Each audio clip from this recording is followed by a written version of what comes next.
àwọn tẹ́ ẹ̀ sọ pé wọ́n bà If Islam jẹ́ you náà. are a good Muslim, tẹ́ fẹ́ tẹ̀lé súnà ànábì, ẹ máa pààyàn náà. Ẹ máa pààyàn, ẹ máa jalè, ẹ máa bọ́mọ kékeré sùn, ẹ máa bókù sùn. As a Kí good ló Muslim. dé? No, Mo serious o. Tẹ́ bá fẹ́ wà lùjọ́ náà yóò normal. divide good Muslim. Tẹ́ bá fẹ́ wà lùjọ́ náà, nǹkan tí Muhammadu sọ ní pé kẹ́ pààyàn, ẹ gbọ́dọ̀ jagun pẹ̀lẹ́mìí yín àti dúkìá yín. Gbogbo iṣẹ́ tẹ́ bá ṣe láyé, ẹ gbọ́dọ̀ fi rán yàn lẹ́wọ̀n.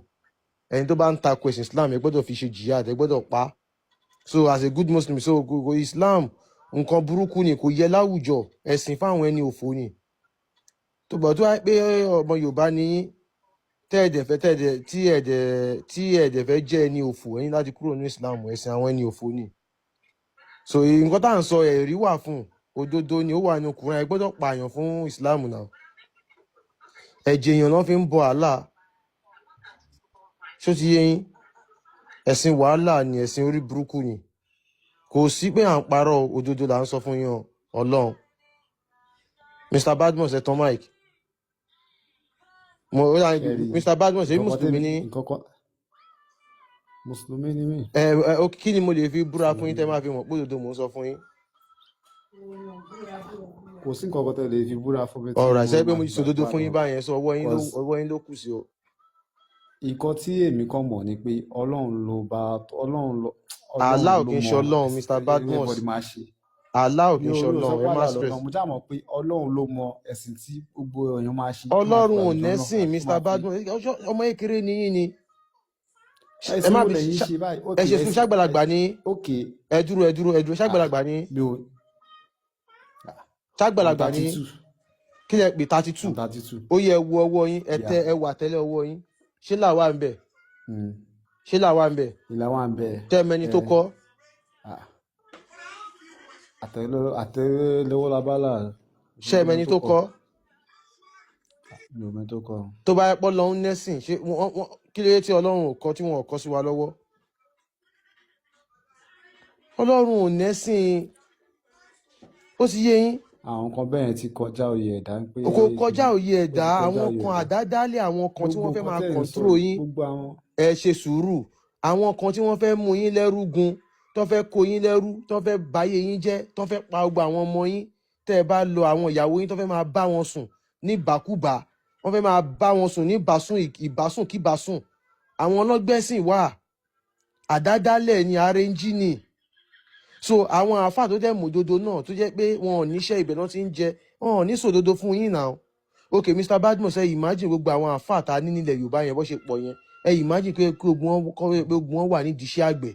Ìlọrin nìkan kan fèsì iṣu gbíngbìn. Tí Ìlọrin nìkan bá fèsì iṣu gbíngbìn, ẹjọ́ ṣé bí máa pa wá nílẹ̀ Yorùbá? Ẹ sọ̀rọ̀. Táwọn àáfàá Ìlọrin fèsì iṣu gbíngbìn, táwọn ti Ondo everybody fèsì, táwọn ti kòkó fèsì kòkó, táwọn ẹgẹt, táwọn jẹ́ pé àgbàdo làwọn yẹn fẹ́ fèsì, ẹ̀wà làwọn kan fẹ́ fèsì, kan fèsì ẹ̀ lóríṣiríṣi báyẹn, kó oúnjẹ máa pọ̀ ní ìlú, a máa export oúnjẹ, ẹ mọye irú cocoa house tó máa wà nílẹ̀ Yorùbá ni. Ṣé ẹ rò bóyá owó Allah, owó Muhammadu ni wọ́n fi kọ́ cocoa house ni? Àbí ẹ mọ̀ pé cocoa house wà ní Ìbàdàn? Ṣé ẹ mọ owó tán fi kọ́ ni, tán fi ń pè cocoa house? Owó àgbẹ̀ ni.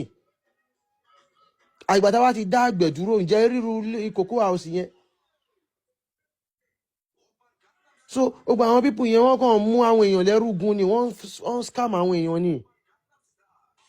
Ìgbà tó ń níṣẹ́ àwọn èèyàn lára máa tán, a máa gbó lọ́wọ́ wọn ni ọwọ́ ẹni tí yóò ní láti máa gbà fẹ́ni tó ní, wọ́n ń gbà lọ́wọ́ yín ni. Pásítọ̀ máa lọ fowó yín ra Benz báyìí, ẹ tún máa sọ pé ń tàpù anointing lára mọ́tò yẹn, mí wà lówó yín ló fi ra o. Àfáà náà máa lọ fowó yín ra mọ́tò, ẹ máa ṣe Allahu Akbar sọ́nà ẹ bá mi gbé aláàtóbi, owó yín ló fi ra o, ó scam yín ni o, ó deceive yín ni o. Ó ti forí yín ẹlòmíì ti forí yín gbowó Saudi, wọ́n á kó yín jọ, wọ́n á ní kẹ́ máa ṣe sílẹ̀, wọ́n á ti kámẹ́rà yín sallallahu alaihi wọ́n á kàn lọ submit orúkọ yín, àwọn eléyìí àwọn 7,000 kan ni wọ́n ṣẹ̀ṣẹ̀ gba ìsìláàmù ni, wọ́n á ní ẹ kú iṣẹ́, àwọn yẹn náà sanwó fún wọn. Meanwhile àwọn tó ń sanwó fáwọn àáfàá yẹn náà wọ́n mọ nǹkan tó ń ṣe o, wọ́n rìn dín o, wọ́n fẹ́ wá gbalẹ̀ yín ni o. Èèyàn kankan lè máa wo ṣùṣù kó kàn máa dáwó nù kó náà dàrú ṣá o, wọ́n mọ nǹkan tó ń ṣe o. They want to enslave you, wọ́n fẹ́ gbalẹ̀ yín, wọ́n fẹ́ báyé yín jẹ́ pátá. lẹ́yìn tí gbogbo yín bá ti da gbogbo nǹkan tó jẹ́ agbára yín, tẹ́ ẹ bá ti da nǹkan àmúṣagbára yín, tẹ́ ẹ bá ti dànù, tẹ́ ẹ ti di kòròfo, tó ti gbé ṣẹ̀ríà fún yín, ẹ máa fún ara yín, ẹ máa para yín. Ẹ mọ religion ni, cold war ni, without gun wọn kò sí bọ́m̀bẹ̀. Ẹ bá mi tẹ́ fún wa, without ìbọn òun ni religion. Wọ́n ń bá yín jagun láì lò bọ́n, láì lò dà, òun ni religion. Bí fún ara yín kẹ́ máa para yín, ẹ máa kórìíra ara yín. Ìdílé ó máa túká. Èyí tó bá jẹ́ Muslim ó máa hate èyí tó jẹ́ Christian, èyí tó bá jẹ́ Christian ó máa hate èyí tó jẹ́ Muslim. Tó bá ṣe Muslim ó máa wọná Christian, tó bá ṣe Christian ó máa wọná Muslim. Ẹni tí ó ṣẹ̀sìn kankan ẹ gbọ́dọ̀ kórìíra ẹ̀. Ìyá yín tó bá ṣẹ̀sìn ẹ gbọ́dọ̀ kórìíra ẹ̀. Ọlọ́run ò lè sọ bẹ́ẹ̀ now. This is common sense now. 2026. Ìwọ wèrè kan tó bá tún ṣe believe pé Quran ọ̀rọ̀ Ọlọ́run ni ó yẹ kán lọ kan ẹni, ó yẹ kán lọ jù sódò ni. Ní 2026 yìí tán mú Quran verse jáde tí wọ́n kàn sì believe pé Ọlọ́run ló ń sọ̀rọ̀ nínú Quran, ó yẹ kán irú ẹni bẹ́ẹ̀ ó yẹ kán nà fẹ́lẹ́fẹ́lẹ́, kán dági jọ, kán lù nílùkulù. Because bá a ṣe ń bá yín sọ lẹ́rọ̀ tẹ́ ẹ bá gbọ́, àsìkò kan bá a máa da yín jọba lé báyìí, a máa fẹ́ gbà sí yín dì. Àná yín náà kùnà. Tá bá ná yín náà kùnà, ṣó rí ẹ sí pé ṣáàlà lọ́lọ́run, ṣó jọra wọn, ó yá lajú ẹ, ó yá wọlé, ṣó jọra wọn, pupa àti funfun ṣó jọra wọn, aṣọ dúdú náà fi bo Kaaba àti funfun ṣó jọra wọn. Orí ẹ̀ṣẹ̀ máa wá pé kò jọra wọn, kò jọra wọn. 2026 ẹ máa gbà, mi ò ṣeré o, mi ò ṣeré o. Gbogbo àwọn ayé àyẹn kọ̀ọ̀kan máa bá yín mú sábàbù nù zúlò máa kà. Sàfìríyù ṣìgìdì lálá. Kí ni ìtumọ̀ àlá? Ṣìgìdì eré. Ṣìgìdì ni. Bẹ́ẹ̀